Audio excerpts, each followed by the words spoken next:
here's what to expect in the Azores, the island of Sao Miguel, in under 3 minutes. Hope you enjoy. To start things off, you will be landing the main city of Punta Delgada.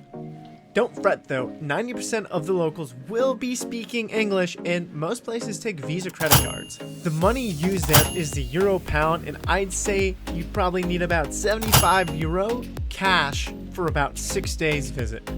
Even though it's a city, it's rather small and not too difficult to navigate. Lucky for you Americans, you will be driving on the right side of the road. Be warned though, the sidewalks are almost non-existent and most of the roads almost feel like one lane roads. So to put it in terms you understand, I hope you're good at driving in very squeezed, tight locations. Wish you the best of luck with that one. I'd suggest walking around the cities and the towns because they do have very beautiful architecture, much different from the United States, which I found very fascinating, and it almost made me feel like I was in a fairy tale village most of the time.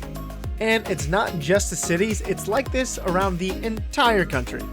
Driving from one end of the country to the other will take roughly around 4 hours, so keep that in mind. Many of you are probably wondering about the food situation. There are plenty of food trucks, restaurants that have an array of different cuisines to choose from. Picky eaters shouldn't have an issue finding something they enjoy, and if they do, there's safe bets like burger trucks, chicken fingers, pizza, and even McDonald's. Yes, there are plenty of grocery stores if you are on a budget to make sandwiches and get other snacks so you're not always eating out. People on budgets, don't worry, there are bed and breakfasts, hotels, and other places to stay anywhere between 70 and 150 USD a night, so if you're traveling with someone else, you split that cost in two. These places are in decent locations that are surprisingly comfy with Wi-Fi. There's plenty of beautiful short hikes you can take, but be warned, many hikes lead you up in elevation, and this island tends to be very cloudy. So some hikes you take, depending on the time of day or the day in general, you may get views like this, or you may get views like this.